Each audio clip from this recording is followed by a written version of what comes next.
Hi, so let's put together the isoquant on one hand and the isocost line on the other hand. So what does cost minimization say?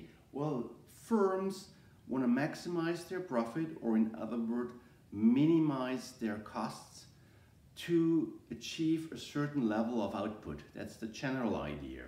And what you can see here in the diagram with input factor number 1, which is labor, L, and input factor number 2, which is capital K, is that a firm would like to produce the output level X upper bar, which is constant, right? So the firm wants to achieve this output level, wants to produce that amount of goods.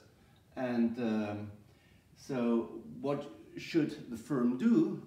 So dependent on the slope of the isocost line, dependent on the slope of the budget constraint of companies, dependent on the relative prices of these two input factors. The slope could be like that, like drawn, but the slope could also be a little bit steeper, could be a little bit flatter. So dependent on that budget constraint, the company wants to achieve this output level X upper bar, let's say 100 units or whatever. So what is the idea of cost minimization? So graphically shown, it's like, well, you want to achieve that level for these given prices.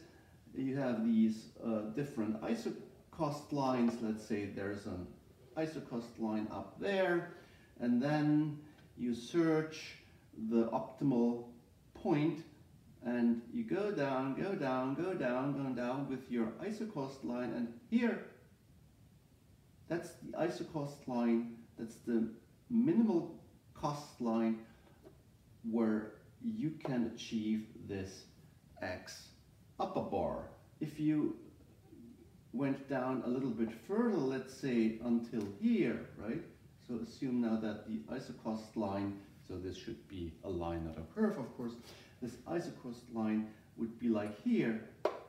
Are you able to achieve this output level with an isocost line which is down there? No, you can't. You have to spend a little bit more on your inputs. Based on this isocost line, you cannot produce X upper bar. So you have to spend a little bit more. And here, that's your optimal production point.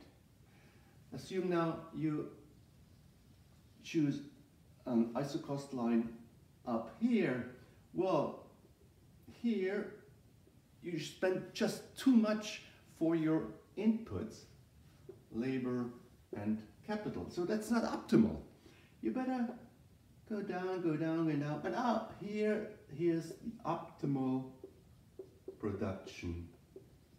And that's the result of a process of cost minimization.